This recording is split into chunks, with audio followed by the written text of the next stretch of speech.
Hello guys and welcome to my main battle tower tutorial. Here as you can see I'm using a method that I haven't seen that many people using it. Basically I'll try to spot the enemy armor on the big map, and if I find it I throw a Ucav at him and then I go ahead and engage.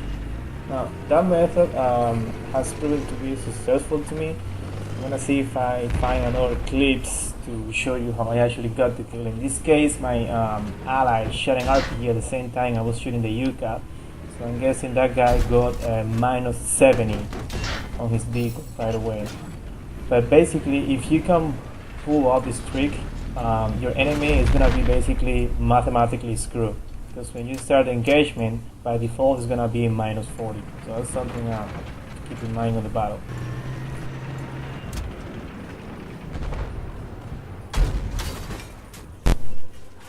Here you're gonna see me getting easy kill on that tank.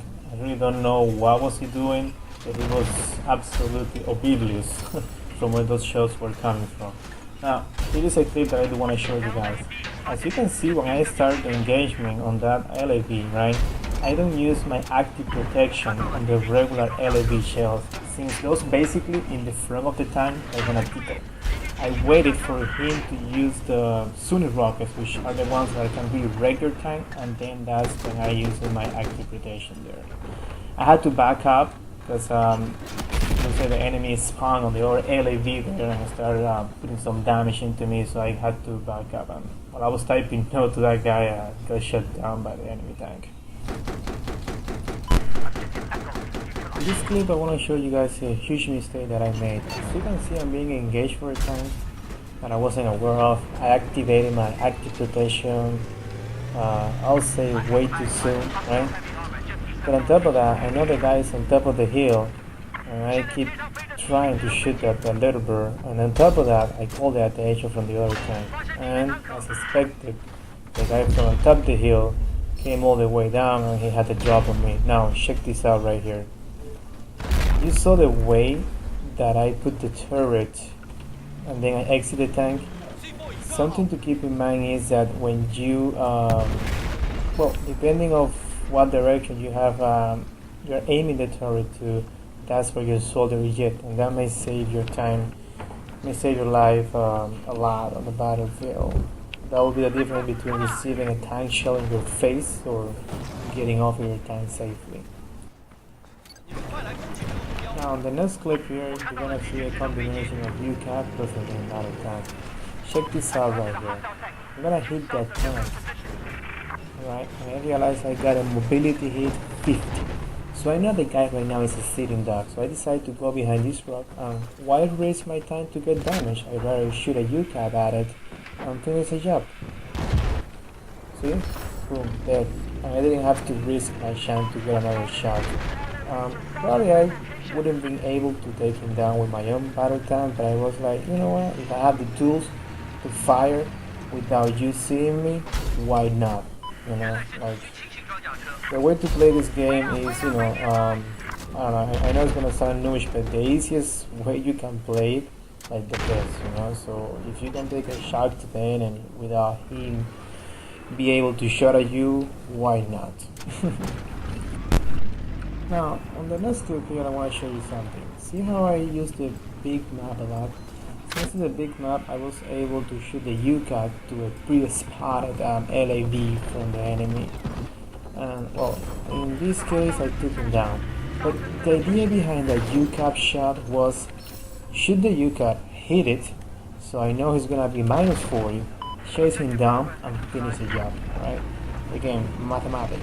If I'm 100% health on my tank and I can start the engagement to the enemy tank and the enemy tank is going to be minus 40, more likely I'm going to win that fight.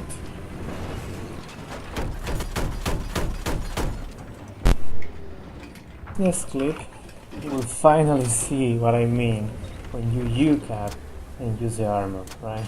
As soon as I finish putting this up here, you will see how I will spot an enemy tank on the minimap, right?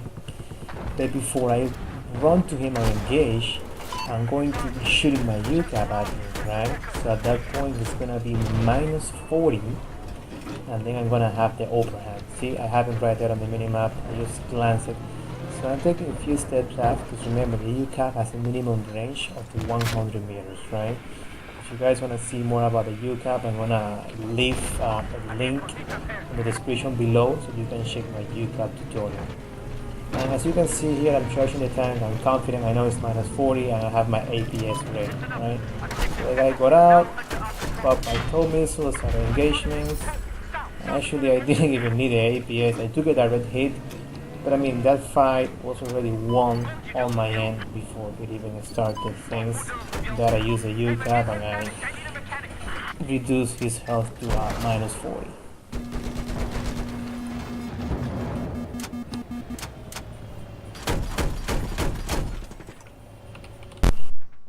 Alright guys, that's after that funny clip, to call it somehow, where I wasted an EAD just for a bike. I'm gonna show you here how I go down.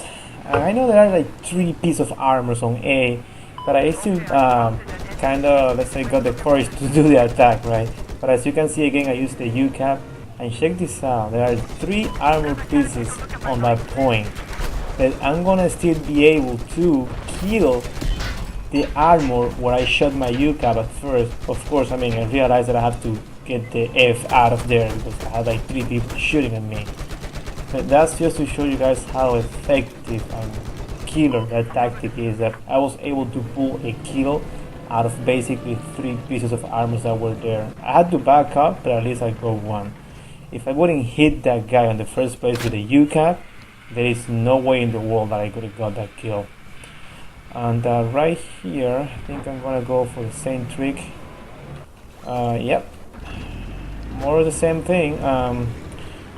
Just hit the guy with my Ucav, and I proceed to charge. That one was a bit far away. You always want to use that tactic within, let's say, 200 meters. But I know I have my saber rounds. The reason why I didn't get a hit marker there because the guy was probably repairing on the back. But as you can see, I got a mobility hit. I didn't get the kill. I think one of my ally finished him up, but still, you know, once again, thanks to the Ucav and the mobility hit, we were able at the end to destroy the enemy tank.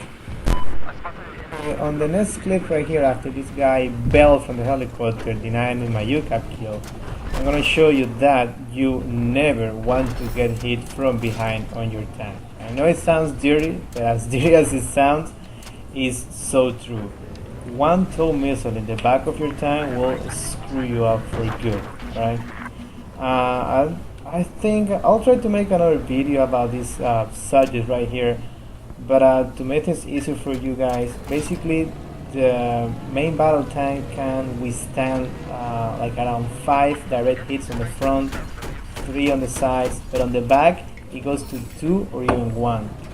If I'm not mistaken, a tow missile is all you need on the back of a tank to kill that tank for good. So you always want to keep the back of your tank protected and try to take all the hits on the front of the tank as I get blown up by C4 here. The LABs, that's another story. Those are gonna take like 3. They can take like 3 direct hits in all sides. Basically, for an LAB, doesn't matter what side they hit you, you're gonna receive basically the same amount of damage on it.